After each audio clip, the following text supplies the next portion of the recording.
আসসালাম নাফি। একটু মনে হয় দেরি হয়ে গেল।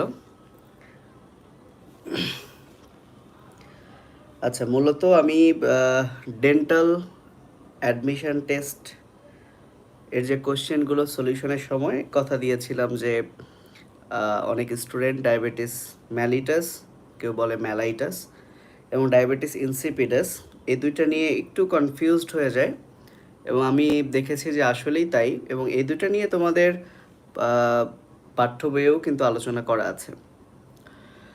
তো চলো স্টার্ট করি। ওয়ালাইকুম আসসালাম সিনথিয়া। তো শুরুতেই দু একটা তথ্য দিই যেটা অনেকের অজানা হতে পারে। সো অ্যাকচুয়ালি ডায়াবেটিস অনেক কয় ধরনেরই আছে। এর মধ্যে কমন হচ্ছে ডায়াবেটিস ম্যালিটাস এবং ইনসিপিডাস। তো দুইটার মধ্যেই ডায়াবেটিস কথাটা আছে শুরুতে, আর একটা শেষে আছে ম্যালাইটাস আর একটা শেষে আছে ইনসিপিডাস। তো প্রথমে যদি আমি বলি ম্যালাইটাস মানে কি, বা ম্যালিটাস ম্যালাইটাস, আমি যে কোনো সময় যে কোনো একটা বলতে পারি। ম্যালাইটাস কথাটার অর্থ হচ্ছে সুইট বা মিষ্টি। আমি জানি না তোমরা অনেকে এটা জানতা কিনা। তাহলে ম্যালাইটাস কথাটার অর্থ হচ্ছে মিষ্টি। আর ইনসিপিডাস, এই ইনসিপিডাসটাকে যদি আমি দুই ভাগে ভাগ করি, ইন মানে হচ্ছে না, মানে যেটা অর্থ বোঝায় যেটা, আর সিপিডাস অর্থ হচ্ছে টেস্ট, মানে যেটাকে আমরা স্বাদ বলি। তাহলে ইনসিপিডাস মানে হচ্ছে স্বাদ না। তাহলে লক্ষ্য করো, দুই ধরনের ডায়াবেটিসের নামের মধ্যে পার্থক্যটা, একটার নাম হচ্ছে ম্যালিটাস আর একটার নাম হচ্ছে ইনসিপিডাস। অর্থাৎ একটা ম্যালিটাস অর্থাৎ সুইট মিষ্টি, আর একটা হচ্ছে স্বাদহীন বা অ্যাকচুয়ালি মিষ্টিহীন, সেটাই বলছে আর কি। রিটিন বলছে ভাইয়া অফ টপিকে কোনো প্রশ্ন করা যাবে কিনা? হ্যাঁ, করতে পারো, সমস্যা নেই। তো চলো, তাহলে প্রশ্ন হচ্ছে ডায়াবেটিস বা ডায়াবেটিস মানে কি। নর্মালি তোমরা ফিজিক্সে ডায়াচৌম্বক, প্যারাচৌম্বক এরকম পদার্থ পড়েছো। সো ডায়া কথাটার অর্থ বোঝায় থ্রু, মানে কোনো কিছুর মধ্য দিয়ে। সো ওভারঅল যদি ডায়াবেটিসের অর্থ সহজ ভাষায় বলি, তাহলে সাইফন তোমরা নাম শুনে থাকবে। সাইফন, তোমরা সাগর ফোয়ারা পড়েছো না, ইউরোকর্ডাটা পর্বের মানে উপপর্বের যে প্রাণীদেরকে সাগর ফোয়ারা বলা হয়, তাদের সাইফন থাকে। সাইফন ব্যাপারটা আমি যদি আরও ভালোভাবে ক্লিয়ার করি, ঝর্ণা আছে না, ওই যে ঝর্ণার মধ্য দিয়ে যে যে নলটা দিয়ে পানি বের হয়, ওটাই হচ্ছে সাইফন। তাহলে সাইফন হচ্ছে এমন একটা নল যার মধ্য দিয়ে পানি যায়। সো অ্যাকচুয়ালি ধরো কোনো ব্যক্তির ডায়াবেটিস হয়েছে, তাহলে তার দেহে মনে করো অনেক বেশি সুগার আছে, অর্থাৎ সুইট আছে, গ্লুকোজ অনেক বেড়ে গেছে নর্মালের চেয়ে। তাহলে ওই ব্যক্তিটাকে যদি আমরা একটা সাইফন চিন্তা করি, একটা টিউব চিন্তা করি, তাই না, টিউব যদি চিন্তা করি, তাহলে ওই ব্যক্তির দেহে অনেক বেশি সুইট ট্রাভেল করছে এবং আবার মুতুর মাধ্যমে বের হয়ে যাচ্ছে, যেমনটা ঝর্ণায় ওই সাইফনের মাধ্যমে বের হয়ে যায়। সো এই প্রেক্ষিতেই নামটা আসছে ডায়াবেটিস ম্যালাইটাস, অর্থাৎ ওই ম্যালাইটাস সুইট ট্রাভেল করছে এই ব্যক্তির দেহে। আর ইনসিপিডাসের নামে এরকম স্বাদহীন বলার কারণ তোমরা বুঝতেই পারছো, ইনসিপিডাসের সাথে সুগারের কোনো রিলেশন নাই। এখানে গ্লুকোজ বাড়বে কিনা বা গ্লুকোজ নিয়ে কিন্তু কোনো কাহিনী নাই। আচ্ছা, আমি আসছি। ব্রিটিন কি বলেছে ভাইয়া, যদি কলেজ খুলে দেয় তাহলে কি শর্ট সিলেবাসের নিউ কোনো ব্যাচ শুরু করবেন? আচ্ছা ভাইয়া, আমি সত্যিকার অর্থে আমার ফার্স্ট ইয়ারের ব্যাচটা আগে শেষ করি, তারপর কোন ব্যাচ আসবে সেটার ঘোষণা দিব। তোমরা জানো যে আমরা মূলত অফলাইনই পড়াই রাজশাহীতে। আমি জানি না তুমি কোন জায়গার। আমার এখন খুব টার্গেট হচ্ছে ফার্স্ট ইয়ারটা সুন্দরভাবে শেষ করি, তারপর দেখা যাক, তারপর হয়তো বা যেটা ভালো হবে সবার জন্য সেরকম আমরা ব্যাচ করবো। এবং অবশ্যই শর্ট সিলেবাস, ফুল সিলেবাসের ব্যাচ তো আমার অফলাইন থাকবে, হয়তো বা অনলাইনেও থাকবে। তো যাই হোক, আমি যেটা বলছিলাম ডায়াবেটিস রিলেটেড যে কথা, তো ডায়াবেটিস হয় কোন হরমোনের অভাবে, এটা বললেই আমরা সব সময় শুধুমাত্র বলি যে ইনসুলিন। হ্যাঁ, ঠিক আছে, কারণ কমনলি ডায়াবেটিস ম্যালিটাসটাই কিন্তু 80 to 90% মানুষেরই হয়। 10-20% মানুষ আছে যাদের ডায়াবেটিস ইনসিপিডাস হয়। তো এ কারণে যখন আমি মাঝে মধ্যেই প্রশ্ন করি কোন হরমোনের অভাবে ডায়াবেটিস ইনসিপিডাস হয়, পোলাপাইন আর ইনসিপিডাস নাকি এসব দেখে না, ডায়াবেটিস আছে তো ইনসুলিন, কোনো কথা নেই, সরাসরি তারা ইনসুলিন আনসার করে। ঠিক আছে, তো আসলে ব্যাপারটা হচ্ছে ইনসুলিনের অভাবে যে ডায়াবেটিসটা হয় সেটাই হচ্ছে মূলত ডায়াবেটিস ম্যালিটাস। তবে আরও একটা হরমোন আছে, ওর অভাবে যে ডায়াবেটিস হয় সেটাই হচ্ছে ডায়াবেটিস ইনসিপিডাস। সেই হরমোনটা হচ্ছে, আমি একটু পরে বলছি, আমি আগে ইনসুলিনের যে ব্যাপারটা তোমরা অনেকেই জানো সেটা নিয়ে একটু ছোট্ট আলোচনা করি।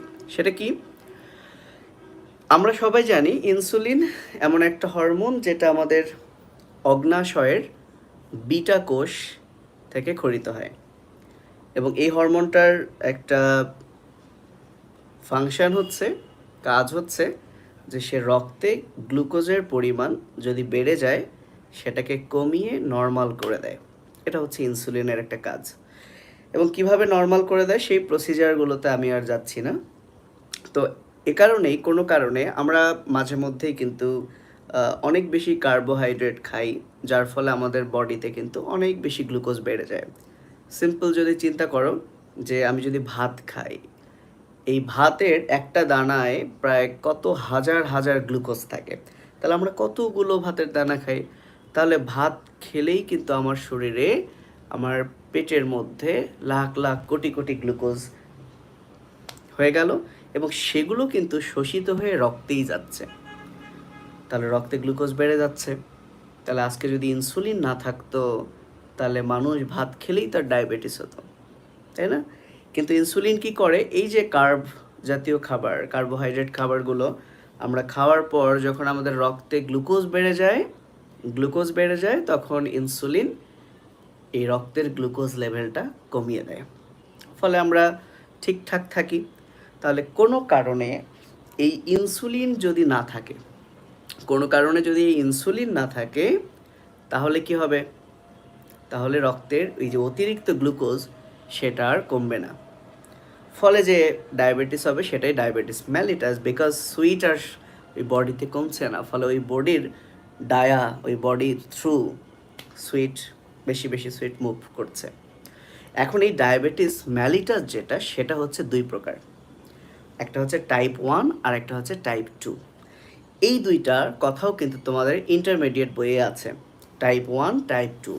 প্রশ্ন হচ্ছে টাইপ 1 টাইপ 2 এই দুইটার মধ্যে ডিফারেন্স কোথায়? আচ্ছা, আমি একটু, আমার হালকা মনে পড়লো, আমি মনে হয় একটু ভুল কথা বলেছি, ডায়াবেটিস ম্যালিটাস এবং ইনসিপিডাসের একটা পার্সেন্টেজ দিয়েছি, সেই পার্সেন্টেজটা মনে হয় না, একটু ভুল বলেছি। সেই পার্সেন্টেজটা মূলত টাইপ 1 এবং টাইপ 2 এর। By the way, type 1 type 2 এই বিষয়টাতে ম্যালিটাস আমরা বুঝলেও টাইপ 1 এবং টাইপ 2 এই বিষয়টাতে আমরা একটু অল্প বুঝি। তার আগে দুইটা কমেন্ট পড়ে নেই, যেহেতু আমি বলেছি, কিউট গার্ল বলেছে, এটা কি নাম তার? ভাইয়া ডেন্টাল প্রশ্ন ব্যাংক সলভ ক্লাস কি আর করানো হবে না? হ্যাঁ হবে, আমি আসলে ভুলেই যাই, এভাবে মনে করায় দিবা তো। যাও, ওই মেয়েটা বলছে, তাহলে আজকেই আমি সলভ ক্লাস নিয়ে তারপর ঘুমাবো, আপলোড দিব, যাও। ঠিক আছে। সাবিত আহমেদ নাফি বলেছে ভাইয়া টেনশন বেশি করলে কি ডায়াবেটিস হয়? অনেক সময় মানুষ এটা বলে। হ্যাঁ, সেটার আনসার তুমি একটু পরেই পাবা ইনশাল্লাহ। আচ্ছা, তাহলে কোথায়, আচ্ছা রবিউল ইসলাম বলেছে, আচ্ছা ভাইয়া অনেকে বলে সুইট খেলে ডায়াবেটিস হয়, এটা কি রাইট অর রং? আসলে কি, তোমার ডায়াবেটিস হওয়ার পর সুইট খাওয়া যাবে না বেশি, কিন্তু ডায়াবেটিস হওয়ার আগে সুইট বেশি খেলে সমস্যা নাই, বাট তারপরেও তো খাদ্যাভ্যাস সে চেঞ্জ আনতে হবে, তাই না? যেমন তুমি যদি বেশি বেশি সুইট বা চিনি জাতীয় খাবার খাও, সেগুলো তো অনেক ক্ষতিকারক। আচ্ছা, যেটাতে বলছিলাম, কেন বেশি বেশি সুইট খাওয়া ঠিক না, বা কেন অনেকেই বলে বেশি বেশি সুইট খেলে ডায়াবেটিস হয়, আমি যদি আগে এখানে একটু কথা বলে নিই, নাহলে পরে ভুলে যাবো। ভাইয়া, আমরা যে কার্বোহাইড্রেটগুলো খাই, খুব মনোযোগ দিয়ে শোনো, এই কার্বোহাইড্রেট থেকে আমরা শক্তি পাই, এনার্জি পাই, তাই না? তো তুমি সুইট খাচ্ছ, এখন যে শক্তিটা তৈরি হচ্ছে সেটাকে তো তোমার খরচ করতে হবে, বাট তুমি এক্সারসাইজ করছো না, তুমি পরিশ্রম করছো না, ফলে তোমার শক্তি কাজে লাগছে না। তো তোমার যদি শক্তি খরচ না হয়, তাহলে ওই যে সুইট খাইছো, ওই কার্বোহাইড্রেট খাইছো, সেগুলো তো কি বলে, শক্তি আর প্রডিউস করবে না, কারণ তোমার তো পর্যাপ্ত শক্তি দেহেই আছে, তুমি তো সেগুলো খরচ করছো না। তখন কি হবে জানো, এই সুইটগুলো কনভার্ট হয়ে, পরিবর্তিত হয়ে ফ্যাটে পরিণত হবে, আই মিন গ্লিসারলে পরিণত হবে, চর্বিতে পরিণত হবে, এবং সেটা তখন জমে জমে জমে জমে তুমি মোটু হয়ে যাবা। তাহলে দেখো, কার্বোহাইড্রেট বেশি খেলে, বেশি সুইট কোনো কিছুরই বেশি ভালো না। হ্যাঁ, তুমি নর্মালি সুইট খেতে পারো, একটা তো লেভেল আছে, কিন্তু তুমি যদি বেশি বেশি খাও, তাহলে তোমাকে বেশি বেশি পরিশ্রম করে ওই সুইট থেকে যে এনার্জি প্রডিউস হয়, বেশি বেশি পরিশ্রম করে সেটাকে আবার সেই ক্যালোরিটা খরচ করতে হবে। যদি না করো, তাহলে অতিরিক্ত এই সুইটটা কিন্তু কনভার্ট হয়ে যাবে চর্বিতে, রাইট? যে গ্লিসারল হয়ে যায়, তোমরা জানো যে গ্লুকোনিওজেনেসিস প্রসেসে হয়ে যায়। আচ্ছা, তো আমি টাইপ 1 টাইপ 2 ডায়াবেটিস ম্যালিটাস নিয়ে কথা বলি। রেদওয়ান এসএসসি 22 নিয়ে ফিউচার প্ল্যান পরে বলে, আগে আমাদের টপিকটা শেষ করি। ওকে, তো এটা যদি আমি একটু এভাবে ব্যাখ্যা করি, মনে করো আমি একটা চাবি বানালাম, সেই চাবি বানানোর কারিগর হচ্ছে আমি চাবি বানাই। চাবিটা কি করে? তালা খোলে। তালা খুললে কি হয়?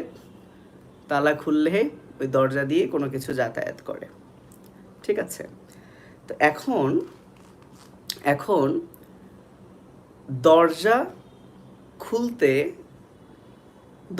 খুলতে ভূমিকা হচ্ছে দুইটা জিনিসের। এক হচ্ছে মেইনলি চাবির ভূমিকা আছে, কিন্তু আবার চাবিটা বানায় কে? আমি বানাই, মনে কর। তাহলে আমারও কিন্তু এখানে একটা ভূমিকা আছে।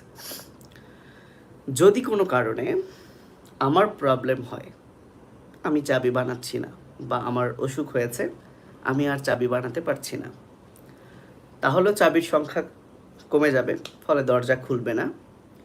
অথবা আমি ঠিকই আছি, আমি ঠিকই চাবি বানাচ্ছি, কিন্তু চাবি তালা খুলতে পারছে না। অর্থাৎ এবার সমস্যাটা আমার না, সমস্যাটা হচ্ছে এই তালার ওখানে, অর্থাৎ চাবিটা যেখানে কাজ করবে সেখানে। সো এক্স্যাক্টলি তাই ইনসুলিন তৈরি হয় অগ্নাশয় থেকে। কোনো কারণে যদি সেই অগ্নাশয় নষ্ট হয়ে যায়, বা অগ্নাশয়ের বিটা কোষ নষ্ট হয়ে যায়, তাহলে সে তো ইনসুলিনই তৈরি করবে না। সেই ইনসুলিন কিভাবে গ্লুকোজ কমাবে? এটা হচ্ছে টাইপ 1 ডায়াবেটিস ম্যালিটাস। তাহলে টাইপ 1 ডায়াবেটিস ম্যালিটাস হচ্ছে যে ইনসুলিন এখানে প্রোডাকশানই হবে না, তাই এর চিকিৎসায় অবশ্যই তোমাকে ইনসুলিন দিতে হবে।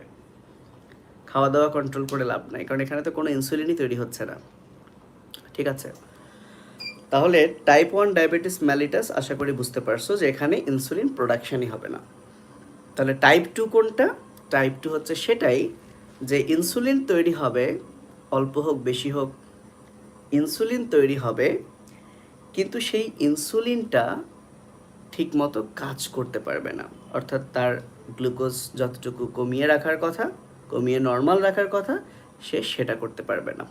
তার মানে ইনসুলিন যেখানে কাজ করে সেই জায়গায় ঠিকঠাক কাজ করতে পারবে না, যেটাকে আমরা বলি রেজিস্ট্যান্স। অর্থাৎ ইনসুলিনকে রেজিস্ট্যান্স করবে, রোধ, পড়ছো না ফিজিক্সে, বাধা দেবে যে না, তোমার এত কাজ করা যাবে না। তো এই যে টাইপ 1 এবং টাইপ 2, এই দুইটার মধ্যে কমন হচ্ছে টাইপ 2। ওই যে 80 থেকে 90% হয় টাইপ 2 এর, এবং এই টাইপ 2 ডায়াবেটিস ম্যালিটাস যাদের হয় তাদের এজ মোটামুটি 35-40-এর বেশি থাকে।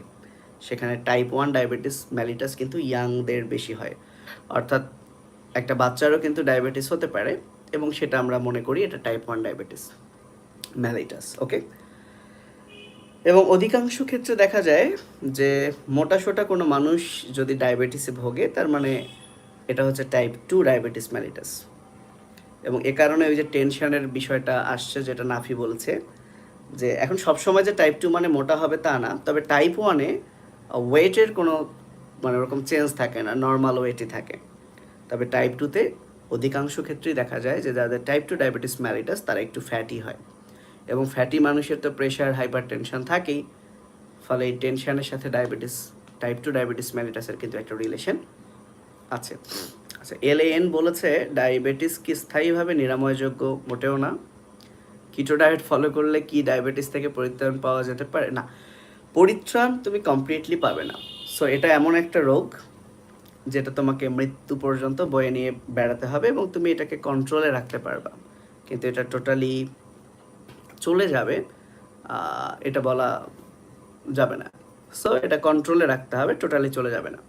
তো আশা করছি তোমরা টাইপ 1 এবং টাইপ 2 ডায়াবেটিস মেলিটাস সম্পর্কে বুঝতে পারছো যে টাইপ 1 হচ্ছে এখানে ইনসুলিন তৈরি হবে না, আর টাইপ 2 হচ্ছে ইনসুলিন তৈরি হবে, অল্প হোক বেশি হোক, কিন্তু সেটা কাজ করবে না, যে জায়গায় কাজ করে সেই জায়গায় কাজ করবে না। তো এই হচ্ছে মানে ডায়াবেটিসের মেইন ধারণা। আমি এর লক্ষণ, এর চিকিৎসা বা এই রিলেটেড কথাগুলো এখন বলবো না, সেটা বললে অনেক বেশি বড় হয়ে যাবে ভিডিওটা। তো আমি একটু ডায়াবেটিস ইনসিপিডাসের কথা বলি, যে এখানে এই ইনসিপিডাসের সাথে সুগার বা সুইটের কোনো সম্পর্ক নাই, বরং যে হরমোনের অভাবে এই ডায়াবেটিস ইনসিপিডাস হয় সেই হরমোনটার নাম আমরা সবাই শুনেছি যারা ইন্টারমিডিয়েটে পড়ি, anti diuretic hormone, anti diuretic hormone, সংক্ষেপে এডিএইচ, যাকে আমরা ভ্যাসোপ্রেসিনও বলি, কোথাও কোথাও পিট্রেসিনও লেখা আছে। ওকে, তাহলে এই ডায়াবেটিস এর মানে কি বা কারণটা কি সেটা আমি এখন একটু হালকা তোমাদেরকে বোর্ডে গিয়ে দেখাতে চাই, আশা করছি তাহলে সেটা বেশি ভালো হবে।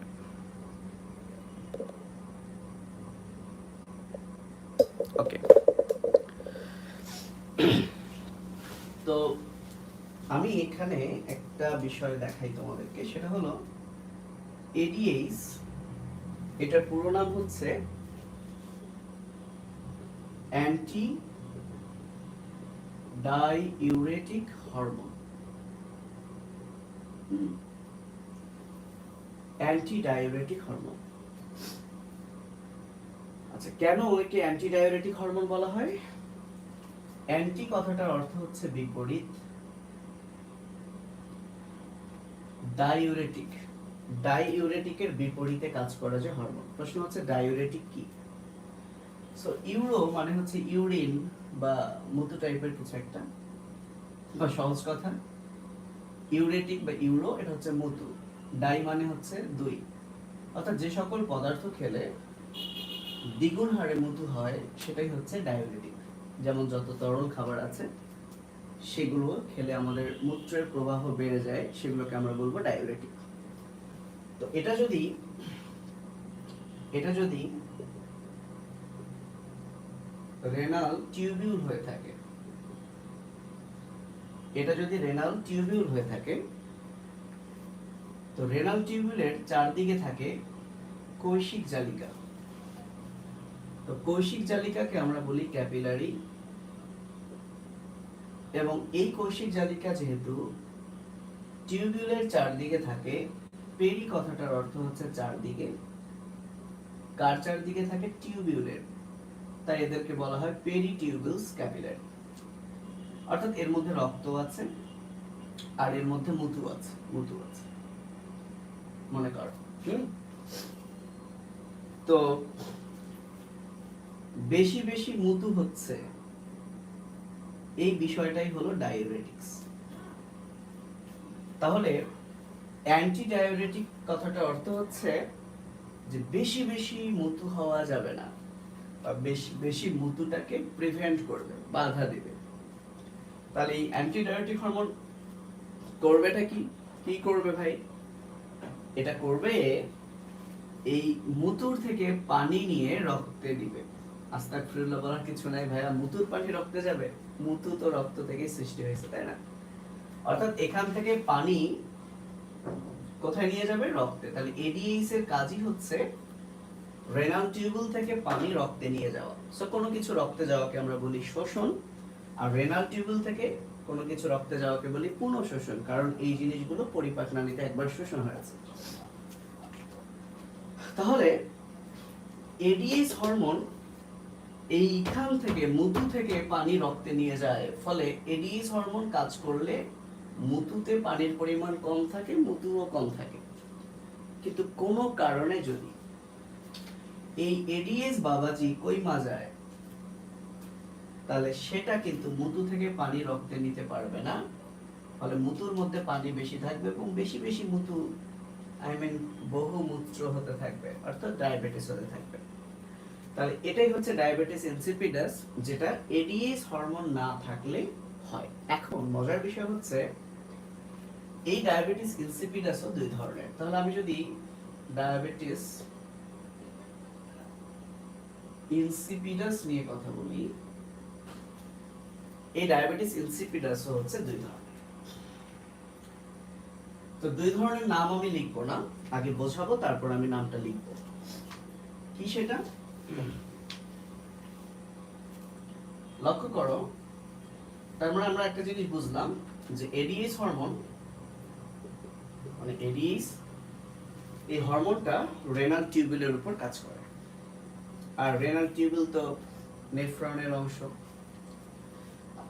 এখন একটা জিনিস যেটা তোমাদেরকে আমি বলবো সেটা হলো, এটা হচ্ছে হাইপোথ্যালামাস, এটা হচ্ছে হাইপোথ্যালামাস। এবং আমরা জানি হাইপোথ্যালামাস থেকে এডিএস তৈরি হয়, হয়ে সেটা পোস্টেরিয়র পিটুইটারি, পোস্টেরিয়র মানে পশ্চাৎ, পোস্টেরিয়র পিটুইটারি গ্রন্থি বা পোস্টেরিয়র পিটুইটারি যে গ্ল্যান্ড, সেখানে এসে এডিএস জমা থাকে। এবং এই পিটুইটারি গ্রন্থিটাও কিন্তু মস্তিষ্কেই থাকে। তার মানে হাইপোথ্যালামাস মস্তিষ্কের অংশ, আর হাইপোথ্যালামাসের সাথে পিটুইটারি গ্রন্থিটা যুক্ত থাকে, সেটাও মস্তিষ্কেই থাকে। তাহলে দেখো ভাইয়া, এডিএস হরমোন তৈরি হচ্ছে হাইপোথ্যালামাসে, জমা থাকছে পিটুইটারিতে, এবং যখন দরকার হচ্ছে তখন পিটুইটারি থেকে রক্তের মাধ্যমে ফাইনালি রেনাল টিউবুলের কাছাকাছি চলে আসছে। তাহলে ডায়াবেটিস ইনসিপিডাস ঠিক ম্যালিটাসের মতো দুই প্রকার। কিভাবে দুই প্রকার?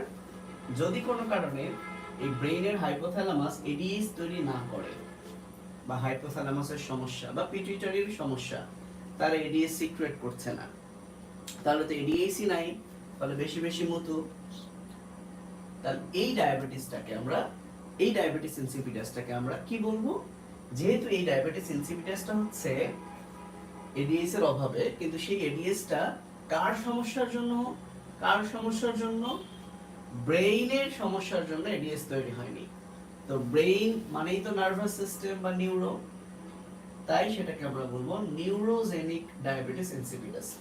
এবং আমার এই ব্রেইনই তো হচ্ছে সেন্ট্রাল নার্ভাস সিস্টেম, তাই এটাকে আমরা সেন্ট্রাল ডায়াবেটিস ইনসিপিডাস বলে থাকি।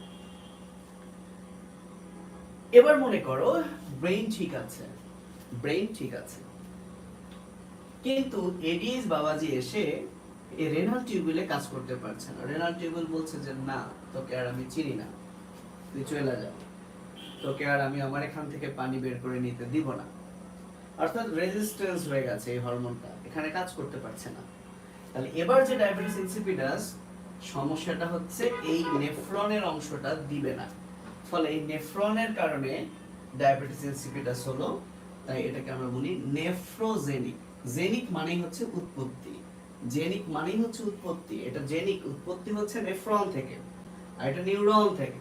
সো ডায়াবেটিস ইনসিপিডাস দুই ধরনের, একটা হচ্ছে নিউরোজেনিক আর একটা হচ্ছে নেফ্রোজেনিক। এবং খুব মজার বিষয় হচ্ছে যে কারো মুতু নরমালি পরীক্ষা করে, মুতু তো ল্যাবেও পরীক্ষা করা যায়, তুমিও চাইলে পরীক্ষা করে বুঝতে পারবা যেটা নিউরোজেনিক না নেফ্রোজেনিক। এমনকি এটা ডায়াবেটিস মেলিটাসের কারণে হয় না ইনসিপিডাসের কারণে হয়, বোঝা যাবে। তো সেগুলো নিয়ে প্লাস এই দুইটা লক্ষণ নিয়ে, সো ডায়াবেটিসকে আমরা বহুমূত্র বলি। সো ডায়াবেটিস মেলিটাসেও বহুমূত্র হয়। কিভাবে হয়? ইনসিপিডাসে কিভাবে হয় সেটা তো দেখলাম, ওখানে কিভাবে হয়? এই লক্ষণ আর হালকা যতটুকু না জানলে নয় একজন সাধারণ মানুষের, ততটুকু নিয়ে হয়তো আমি নেক্সট কোনো একটা ভিডিও করব। আজকে অনেক বড় হয়ে যাচ্ছে ভিডিওটা। তো দেখি তোমাদের অনেকগুলো কমেন্ট, বা এখন কি কি কমেন্ট আছে সেগুলো একটু পড়ি, এতটুকু বুঝছো কিনা। যাক, এত রাতে 23 জন দেখছো, মাশাআল্লাহ। ঠিক আছে, তো 24 মিনিট হয়ে গেছে, মানে 25 মিনিট হবে। রবিউল ইসলাম বলেছে ফাঙ্গাস নিয়ে কিছু বলবেন আজকে। আমি চাচ্ছি ব্ল্যাক ফাঙ্গাস নিয়ে হুদাই হুদাই মানুষ এত ভয় পাচ্ছে, এটা কিছুই না। হয়তো বা এখনও তোমাদের আমাদের শরীরে লেগেই আছে ব্ল্যাক ফাঙ্গাস, কিন্তু কেন যে এরকম ভয় পাচ্ছে এটা নিয়ে একটা ভিডিও করা দরকার। আমি দেখি, আমি তাহলে পারলে একটা ভিডিও করেই গ্রুপে পোস্ট দেবো। এখন আর কথা না বলি, এখন খুব বেশি মানুষ দেখছো না। আচ্ছা, আর একটু কমেন্ট পড়ি তোমাদের। আল শাহরিয়ার বলছে ভাইয়া কোন গুল আচ্ছা কোনগুলো মেনে চললে ডায়াবেটিস কন্ট্রোলে থাকবে। শোনো, ডায়াবেটিসের একটা খুব ভালো চিকিৎসা হচ্ছে, মানে বলে 3D, DDD, diet, discipline and drug. তো আসলে যাদের ডায়াবেটিস হয় তারা তো অবশ্যই ডক্টরের কাছে যায় এবং তার ব্লাড সুগার এর লেভেল অনুযায়ী ট্রিটমেন্টের তো প্ল্যান ভিন্ন। সো তোমরা স্টুডেন্ট, অ্যাজ এ ডক্টর হিসেবে আমি তোমাদেরকে ট্রিটমেন্ট শেখাতে এখানে চাচ্ছি না, বাট ওই যে বললাম তোমার চিকিৎসা বা ডায়াগনোসিস বা লক্ষণ বুঝে তুমি কিভাবে বুঝবা সেটা নিয়ে আরেকটা ভিডিও। আজকে জাস্ট আমি টাইপসগুলো আলোচনা করলাম এবং একটা কনফিউশন ট্রাই করলাম দূর করার, যে আসলে ডায়াবেটিস মানেই যে শুধু সুগার বাড়ছে, বিষয়টা তেমন নয়। হৃদয়ানুল বলেছে এইচএসসি 22 নিয়ে ফিউচারে আমার অনেক প্ল্যান, কিন্তু ভাইয়া এখনই আমি এসব কোনো প্ল্যানের ঘোষণা দিতে চাই না। আমি একটু পরে ঘোষণা দিব, ইনশাল্লাহ তোমরা ঘোষণাটা জানতে পারবে। আমি কোরবানি ঈদের আগেই আমার এসএসসি 22 যারা এখন আমার কাছে ফার্স্ট ইয়ার পড়ছে তাদের শেষ করে ফেলবো ইনশাল্লাহ। এরপরে আমি একটা ঘোষণা দিব, আগে তো ওদের শেষ হোক। কোরবানি ঈদের আগেই তোমরা একটা ঘোষণা পেয়ে যাবে, এখন না। আচ্ছা, ওয়ালাইকুম আসসালাম ভাইয়া।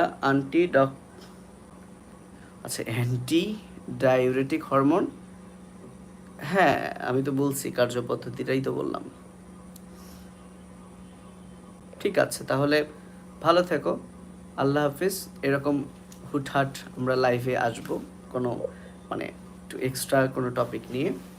তো আমি রেখে দেই, এখন কিভাবে অফ করব সেটাই তো বুঝতেছি না, সিস্টেম কি।